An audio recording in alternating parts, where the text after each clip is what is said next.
welcome to another edition of Hardcore Wrestling Rants. I am your hardcore host, Rick Head, and I'm joined by the hardcore crew. First, from the Skeldon Realms, he's the Lord Skeldon himself, Joseph Knight. Joe, what's going on? Not much. 5 days of rain. I'm starting to think I have to build an ark. Yeah, no shit. It's pretty much soaked over here. And then, of course, we have the incomparable Lance Moss from Lance Moss TV. Lance, what's shaking? Not too much. Bright, sunny, and in the 70s here. Yeah, fuck you too, okay? I love y'all too. All right, well, let's get into it. This Saturday is WWE's Backlash, and guys, we got to tell you, for the next couple of months, we have a slew of pay-per-views between WWE and AEW. First and foremost, Lance and I were talking.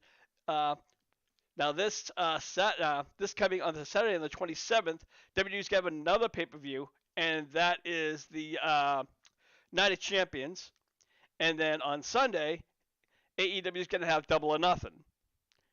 Then in June, AEW is going to have another pay-per-view, Forbidden Door. And then in July, they're going to have All In. And a week after that, All Out, Joe.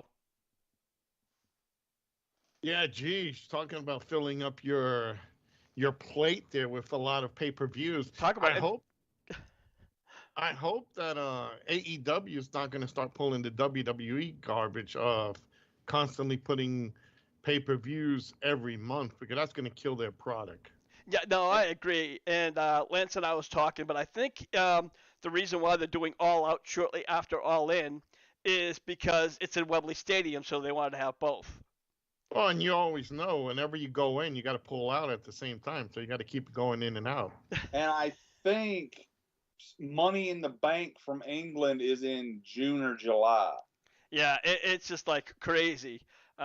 Some of the dates are not accurate, but I can tell you it's just going to be back-to-back pay-per-views, and I'm hoping that AEW's All Out will be maybe on a Wednesday for maybe a Dynamite, like a special edition. But I got a bad feeling because I'm not gonna be paying all of this shit. I'm like, I don't mind. Like I said, the pay-per-view is $60 every now and again, every few months, but every couple of weeks, fuck that shit. No. So while we're here, we're talking about Backlash. Let's get into it. The first match, that's gonna be Damian Priest versus Bad Bunny, and they are going to be in. It's called the San Juan Street Fight. To be honest with you, I really don't care who's going to win this one. I think Damian Priest should win. I like Damian Priest, but I got a bad feeling, Joe, that Bad Bunny's going to win this. If they give it to that moron, then fucking wrestling is just... It'll be the worst there is, the worst there was, and the worst there ever will be. All right, Lance, your thoughts on that match? I think this is just going to turn into an all-out brawl with the Judgment Day and the LWO, and yes, they brought them back, will probably it'll be just war, but I hate to say this, I think they're giving it to Bad Bunny. Yeah, and you know what? You spoke about the LWO. Over the past 3 weeks, they have had the highest merch sales in WWE. So if the LWO gets involved, especially with Bad Bunny, we could definitely say that, Bad Bunny's going to get the win on that one. Or at least, I hope not. They're just banking on the damn nostalgia of the LWO. The Eddie Guerrero-led version was always the best. This is just... They have no idea what else to do, so they slap something and try to reboot it like they try to reboot many things these days, and it falls apart. I hope that they don't ruin a guy's career just because they want to give some moronic rapper whose life I could care less for, a win over someone who's actually in the business. But that's today's generation. Try to reboot it. Like absolutely. I totally agree with you there. Well, we're going to move on to the next match. There's going to be Seth Rollins versus Omos. And now Seth is very wily. He's very slick. So the real question, Lance, is can he outsmart the Giant? God, I hope so. So I'm giving it to Seth friggin' Rollins. All right, Joe. What about you? Really? You don't say. Wow, that's great intel. You know, Joe Very must insightful. Oh, here I go. For some reason, my PC is going slow, but I'm gonna give it to Rollins as a DQ because there's no way he can beat the guy directly. All right, so we're gonna move on. This should be a really decent match.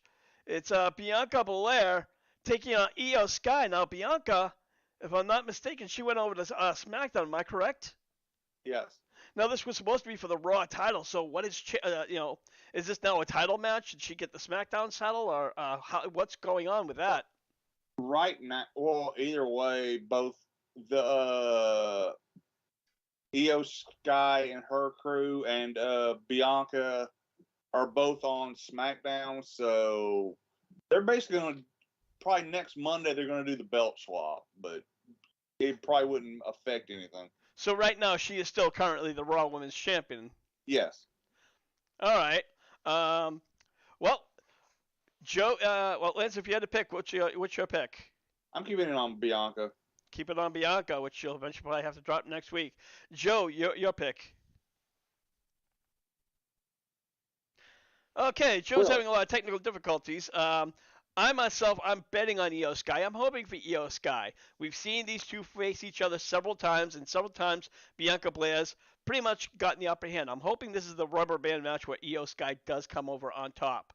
So we're gonna have to just hope and pray.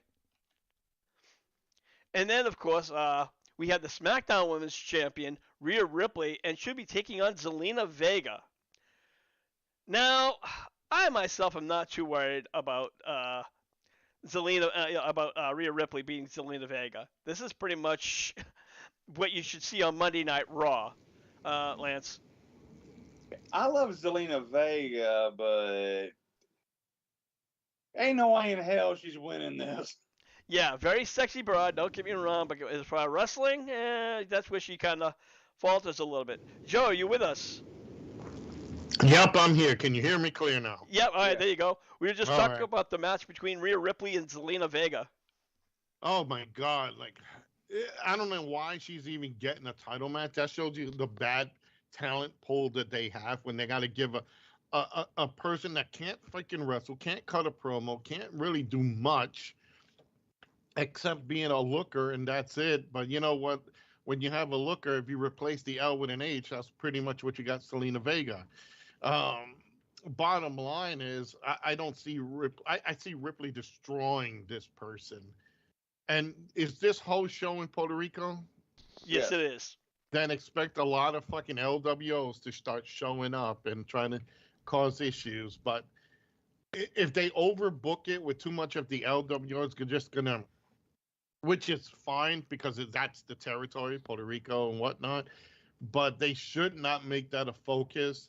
And Selena Vega even contemplating getting a win is ridiculous. You know, that shows you that they're scraping the bottom of the barrel just to give the hometown people a chance to root for someone. Yeah, and I think that goes all the way back to the Bad Bunny Damian Priest opening match, where we all think that it's going to be, you know, Bad Bunny's going to wind up getting the win. We talked about the LWO, so again, we're already carrying a theme here. So, and now there's going to be a six-man match. It's going to be the Bloodline versus the tag team champions Kenny Omega, Sami Zayn, and the Natural Bro Matt Riddle. Honestly, guys, I think this might be a match for a little bit of redemption for the Bloodline. So I could see them picking up the win. What's your thoughts, Joe? Obviously, it's going to be the win for the family. I just don't see. You know, looking at these matches, it's just you can see they're favoring one group over the other. So it's very predictable how the Bloodline's just going to get away, how those in the NWO are probably going to get wins, but no titles. You kind of see where this is kind of leading to, and our predictions are usually square on. So, again, they got to keep this bloodline stories going. So you'll see them getting a lot of wins. Yeah, absolutely. Lance, over to you. Yeah, I'm gonna give it to the bloodline on this one because honestly, I kind of think Vince is heavy-handed influence in this whole show. You think? This is now we're gonna move on to the a triple threat match for the United States Championship.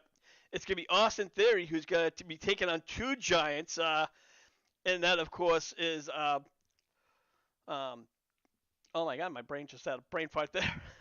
It is gonna You're be talking about a WWE pay-per-view. Your brain's going to get yeah, fried. The only Bobby. good thing, everybody, that this pay-per-view is best for, the only memorable thing is when you can turn it off. Yeah, it's gonna be. Boss. I'm gonna be drinking. You're gonna be smoking. We ain't gonna be in no condition after this son of a bitch. Well, anyways, it's gonna be Bobby Lashley and Bronson Reed who will be taking on Austin Theory. This is a triple threat. Guys, Theory's had a lot of uphill battles over the past couple of months to defend this championship. Even in the Hell in a Cell, he was, I'm sorry, no, sorry, the Elimination Chamber. That was a real pain in the ass for him, but he managed, he came through. So let me ask you, Lance, can Austin Theory pull another one out of his ass again? If it were two other giants, I'd be concerned. But Bronson Reed just got up on the main roster a little while ago, and he's kind of looking at wanting to beat up Bobby Lashley. So I kind of think Austin Theory's going to sneak a win out of this. All right, Joe, your pick. Oh my God! Why does Bronson, whatever the fuck his Bronson name Reed. is, yeah? Why does he? Why in every picture he looks like he passes bad gas? Like something stinks around here. My God, a jobber. This is a jobber. This is not a worker. He's not. And he looks almost like he could be related to Austin Theory. Again, you look at this match. I agree with Lance. You're going to see, Reed taking on Lashley mostly throughout this match, and they're going to try to pin Theory as much as possible, but it's going to go down to both of them like killing each other off. So I'm gonna say Theories for the win here. All right, and you know what? I'm gonna tell you one thing about Bronson Reed. I know, Joe, that you just kind of say he's a jobber, but I'm gonna tell you, I've seen him work in the ring, and he is a good worker. Unfortunately, it's just right now WWE's not giving him that push. But as far as working in the ring, I think he's an incredible wrestler, and I think honestly he should be getting a further push. But right now, he's going to have to see if he can get past Bobby Lashley in theory if he wants to get that push. So moving on is the main event, and this is going to be the American Nightmare Cody Rhodes versus Brock Lesnar. Now this match all came about last month, where Cody was supposed to tag up with Brock Lesnar, and under conditions to face Roman Reigns of the Bloodline. Should he get the win, he would get a rematch for Roman Reigns championship. But the match never even happened. Brock Lesnar pretty much demolished Cody right at the bell. Pretty much turned on him and walked out. Now, I don't think this is a favor to Roman Reigns. I think it was more nobody really fucking kind of. It's just kind of like everybody's like, what the fuck was that all about? So so for Cody Rhodes to move forward, he's gonna have to beat Brock Lesnar. Joe, what's your thoughts on that one? Obviously, yeah. You look at this match; it's a good match. It's two different styles. You got the ground and pound, and you got Cody, who's technical, that can also ground and pound. But the way I see this here, this is a decent match, but Brock has nothing to earn from this except a paycheck. Cody needs this win to continue moving because now I guess they're putting a new belt on the line on Seth Rollins. So Cody's going to need to win the belt soon down the line. The Roman Reigns equation is out the window now. So this is just a filler until they can get that new belt established. And the only way to get Cody established now, after those losses and beatdowns and everything, is to have this win over Brock. Again, I don't see Brock needing a win because his time has come and gone. He's here just for a paycheck, literally.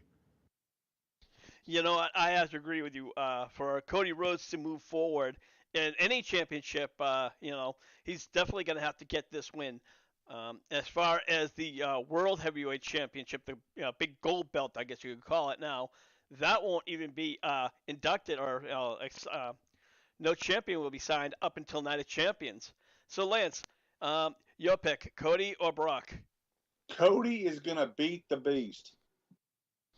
Short and sweet. And you know what? I'm inclined to agree with both of you guys. I think the only way Cody can move forward, as I said, is by beating Brock. So that's pretty much your lineup. It's a really short pay-per-view, but Backlash has always been a kind of a short pay-per-view. So, it seems kind of thrown together, doesn't it? Well, you got to realize Vince is back in the saddle, controlling shit. Yeah. But yeah, it does seem to be thrown together. It's just kind of like a Monday Night Raw, but we'll just call it Backlash on a Saturday. Monday Night Backlash, pal. Yeah. All right. Well, you know what? We got some news going on here. When it comes what about what's her face, Naomi, appearing on Impact? You want to talk about her going low? Well, we are going to get to Joe. I know you have a rant. We are getting to that. We got a few other bits ahead of that. Let's go. Well, when it comes to AEW, everyone in the wrestling industry is a critic. Now that Tony Khan has announced another 2-hour show, Collision, which is slated to premiere on July 17th, everyone is putting their 2 cents in on the topic. Of course, Conan recently gave his thoughts on the matter, and this is pretty much what he said. This is the last thing they need, another show. Tony needs to let people help him book these shows. Let them write their own shit, and then you edit it. Joe, you're working for a promotion now. Right now, do you think AEW needs an extra 2 hours of show, or do you think that he should focus more on production? Here's the problem. What you're looking at, you already got too much, shows. You got Elevation, you got Dark, you've got Rampage, you've got Dynamite. Adding another show, it's just going to oversaturate your product. I don't even. And Lance, you did say they had a Ring of Honor show, right? Correct, at one time. I think that's on the there's ROH's Honor Club. Yeah, that. Okay. To add another show, as much as Tony loves his product, or he's a mark for it, or he's just trying to get it more out there, that's not the answer. You're killing your product. You're oversaturating it. And who are you going to put in there? You already got like so many people traveling back and forth from shows. You don't need it. You already have your time. If you're going to do anything, give that slot to Ring of Honor so everybody can see that show and make a dedicated product from there. Because I don't want to keep seeing AEW guys appear on a Ring of Honor show. Give them, like Vince and Triple H are smart. I give them that when they have the dedicated rosters. Now they split the brands again, so you got your territory that you build up, which is NXT, and now you got your 2 major brands. Khan needs to realize that that's how it works. You got your internet shows, which is great for the undercard people who are learning and getting out there. Rampage is your one product, which you can throw people exclusively on there, and Rampage is the other. Having a third show, man, it's going to be like so oversaturated that people are going to be like, nothing's going to be, he's always going to be doing special announcements or guess who we got, because you have to fill all these 3 shows. WCW tried that. At one time, they had Nitro, they had Saturday Night, they had, Thunder, and then they had, I think it was called at one time, WCW Sunday something. It was a Sunday show. Worldwide, thank you. So, and that didn't do them any favor. You were spending more money to get your talent out there. You don't need to do that. He's doing fine with just the two shows and the internet shows. That's my opinion on that. All right, and Lance, um, Joe does have a good point, but if fans are watching, all these other shows, why not add another show for other wrestlers who aren't necessarily getting all that time? I mean, the only concern I have about this is I know AEW's roster is gigantic. The last couple of battle for the belts that were at this time, like 8 to 10 on Saturdays, didn't do that well. Well, the Battle of the Belts was only 1 hour. But still, it was still at that time. And again, that is another serious issue. Hopefully, it'll work out because Yeah. I mean, I think honestly, if they had pushed Rampage to 2 hours, I probably would have worked better, or even just moved Rampage for a 2 hour show, maybe on a Saturday or on a different day. I think a lot. The problem is with a Saturday show nowadays is that as we all know, everybody's attention span is very tiny. And on weekends, you usually have other sports shows that dominate that. That's why in the old days, in the 80s, it was great.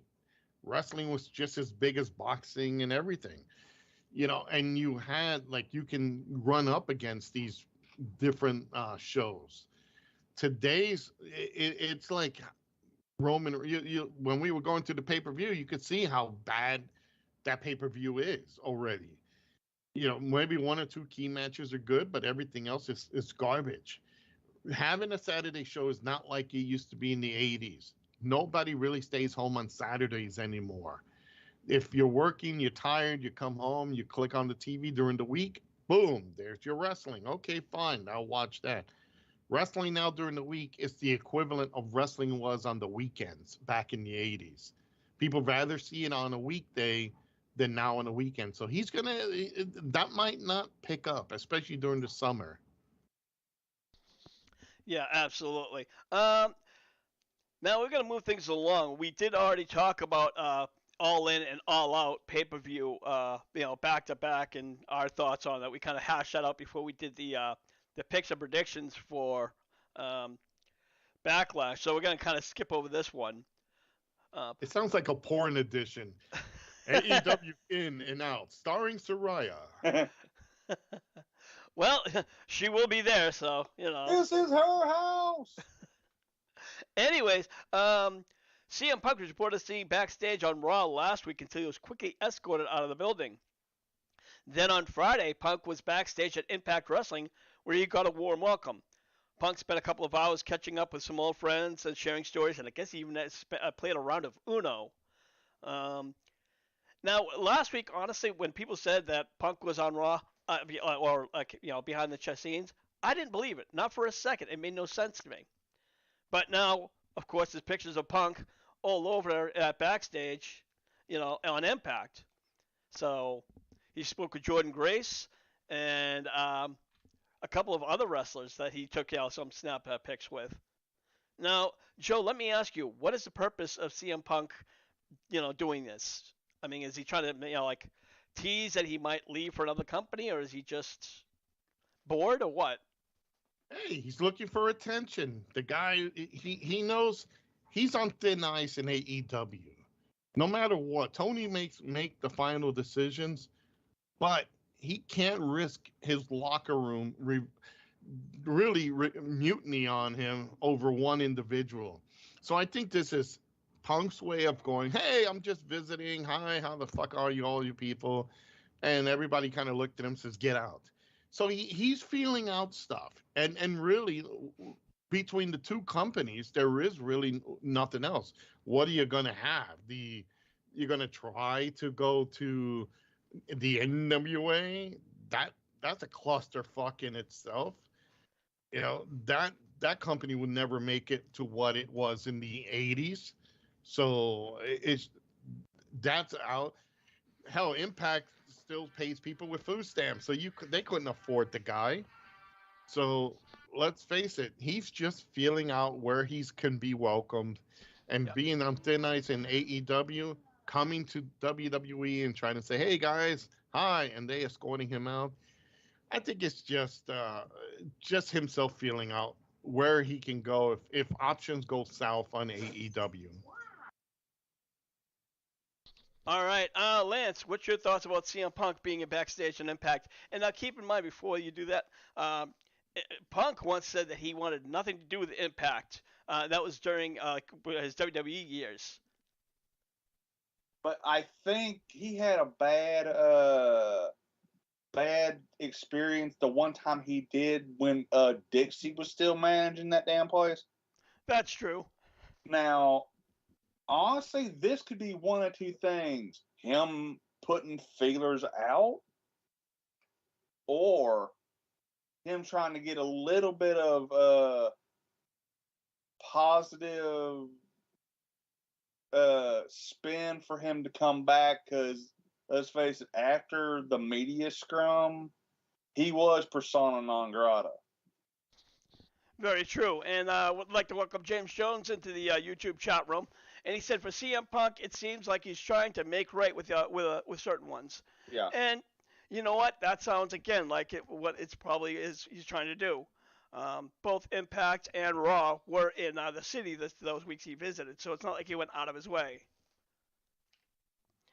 Moving on, we know that Trinity Fatu debuted on Impact.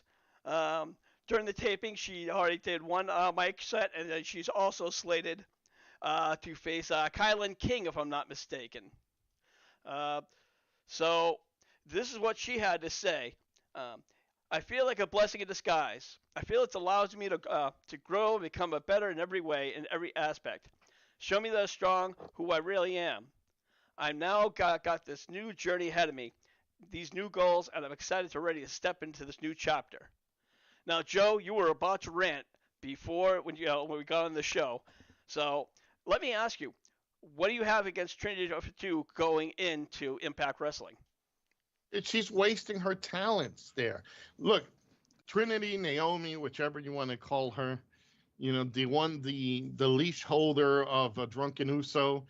It basically, she's a good worker. She works hard. She does what she tries to do what she can do to get ahead.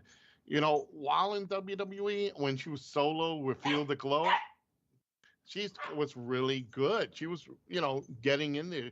Did they give her more opportunities? Absolutely not. So I think her going, this is such a step down. If this was like a house and you got the first floor is AE, I should say the second floor is the condominium, which is AEW, and the penthouse is WWE, and the first floor is pretty much like the average indies. Impact is the basement. It is the dungeon. It's Grandpa Munster's dungeon. And that's such a talented individual to be stuck in a place like that, dealing with people who are indie darlings.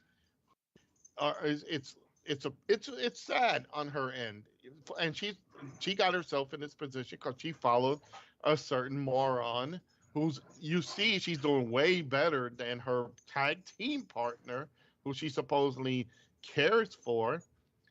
You know, if really Sasha Banks, Monet, hold on a minute, I gotta shut up, Pooch.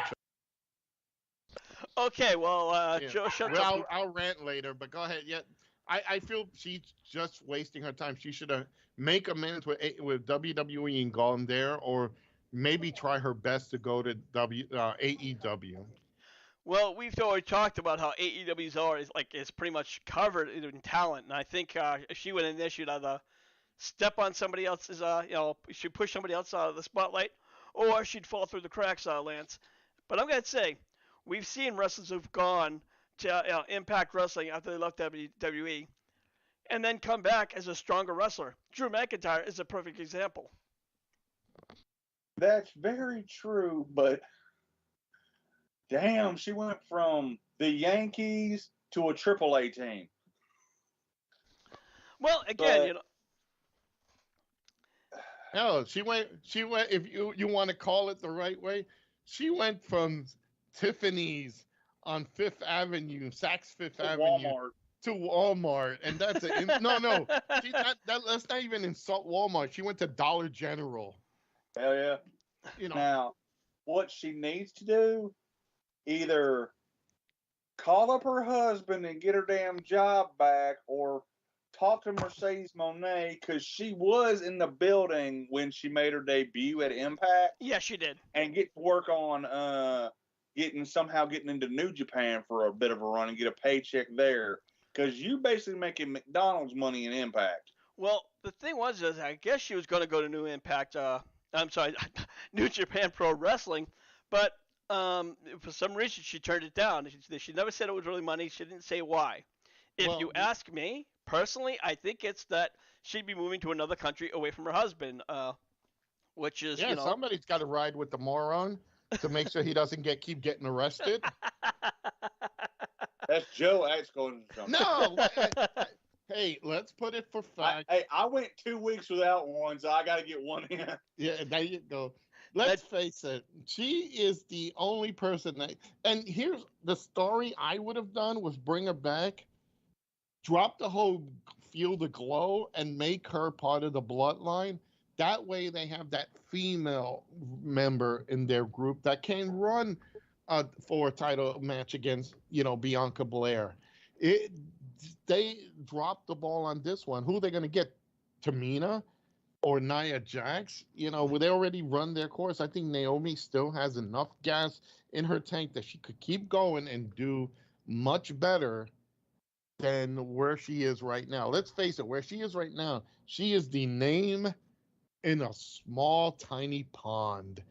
She's like the goldfish compared to everybody else who's our guppies. Yeah. Now, James John asked if we saw her debut. I did not see her debut. I believe that she was at tapings. And secondly, I don't have Access TV, so I don't watch Impact at all, even if I wanted to. I just don't have, I catch it on their YouTube channel every now Yeah, and you then. can find it on YouTube. But it wasn't extravagant. And again, look at the arena. If you look at that video, look at the arena. If you want to call it that, and you can see all the people who, if they're not drunk, they're asleep. That's how great Impact. Was it a local bingo hall? That's an insult to the bingo hall. All right. Well, you know what? Why don't we move along here? Apparently, Tony Khan is. He always seems to get upset whenever people just give him shit. And ESPN's Mike Combinger, if I can pronounce that right, who said on Twitter that AEW's All In Wembley Stadium was scaled back for only 40,000 seats. Wembley Stadium can hold up to 90,000, and Khan quickly fired back, calling him a liar, and told that his agent Nick Khan should shove it up his ass. AEW has already pre-sold 35,000 tickets. General admission tickets will start on May 5th. Now, you know what, Joe? It seems that Tony Khan has a really thin skin, and I think for him to be in this kind of a business, his skin needs to get a little bit thicker. He needs to learn how, at one time, Vince McMahon just didn't give a damn about what people said about his promotion and just go focus on what he's doing. This is a guy who, if I was Tony Khan, I'd be focusing on why my people keep getting injured. And why do I keep getting these 90-pound kids who want to do many backflips instead of working? I would worry about my product than what some person says, because there's always going to be someone out there in the industry as well as out of the industry they're going to poke fun at what he's doing. And plus, let's face it, he's taking daddy's money and spending it on it sounds like Dixie Carter almost. Nicky Carter. Yeah, and he's spending it on literally on a wrestling promotion that is great. I give you that. It's a great show to watch too, but I think sometimes somebody should grab him, throw him in the closet, and say you're on timeout. Stay there until this whole thing blows over. Then we'll let you out. I think he's doing. Lance, let me ask Lance this question real quick. Lance, do you think he's going the way of Herb Abrams back from the UWF days? I don't see Tony Khan as a hookers and blow guy with cowboy boots. I mean, not that part. We'll leave that to anybody in Impact or the NWA. Um, I meant like really trying to put himself out front like Herbie used to do. Yeah. Now, James Jones in the chat was in the chat room, and he said, "I'm not dissing what her TK is what the competition is doing needs to worry about his own product." And I absolutely agree. You hit it spot on. Khan needs to worry about AEW, not what people are saying about AEW. You know, people are, he's getting putting asses in seats. Pay-per-views are up, views are up. So why even bother with any, all these other people giving them shit? You know. Uh, and James Jones also said, "We've been fans 40 years longer. Start showing the same signs of the rest." And I, again, absolutely agree. So we're going to move on to one last topic, and that is Vice Media Group, that brought you Dark Side of the Ring and other popular docuseries, is preparing to file for bankruptcy. Vice Media Group was valued at nearly $6 billion in 2017, but is now struggling to find a buyer for a mere $1 billion. Vice is expected to continue operating normally on a normally basis in the event the bankruptcy they file bankruptcy. Guys, I was shocked because I love Vice TV. Lance, what's your thoughts? I liked it when we had it, which was before Dark Side came on. But Dad, I hate to break it to him, when a TV channel files bankruptcy, it ain't usually in existence for too much longer after that. Yeah, absolutely. Joe, let me ask you, somebody buys out Vice TV. What do you think? Are they going to liquidate, or do you think they're just going to try to carry it on, or what? Well, here's an example of over putting too much products on your network and not getting anything out of it. I've never watched Vice channel or whatever stream service or whatever prior to Dark Side of the Ring. They really, to me, didn't have anything I was interested in. So I think that's probably why after it's going into bankruptcy, they did not have anything tangible. They did not have anything that really stands out there that really would attract somebody. And they were not, with so much media channels right now, with so many streaming channels, Hulu, Tubi, Netflix, you can go on and on and on. They've got so much competition that anybody on that network is going to go to another network that can offer them a better deal. So in this instance, when you look at Vice, they really didn't have much a structure to go on. Hell, when you look at a channel like Tubi or a channel like Hulu or so forth and so forth, even Roku, there are so many stream channels out there that people can pick on, and that you'll see like in one time, hell, there'll be a show on one network and it jumps to the other network and abandons that because it's more viable on another network. So I think this is what it was, and I think they overspent on products and hoping to get a big return, and that return did not hit. Because to me, the biggest thing I always liked from Vice, it is that Dark Side of the Ring, and the territories, Tales of Territories. If Tales of the Dark Side of the Ring was on their own streaming network, like Fight TV or something like that, I would watch it because that's all I would watch on that network. So this is overcompensating, over trying to get your channel big. And unfortunately, they did not have anything that sticks out there. And they probably had investments in other markets that probably fell. Hell, don't invest in Budweiser now or Anheuser-Busch. So if that could be contributing also to the problems with Vice. Yeah, well, I mean, Vice TV is its own streaming service. It's not like it's on a channel. No, exactly. But they need sponsorships. They need advertisers. No, absolutely, I agree with you there. That's what keeps them going. Yeah, and it's a shame because, like I said, there was a lot of other little series on there that I kind of liked, and those other ones that I just kind of liked just blew over. Um, Lance, again, Vice TV, great show. Unfortunately, they're in murky waters right now. Yeah, they have had a hell of a lot of documentaries on there. But the only problem, they had one hit and one semi-hit, and that was Dark Side and Tales.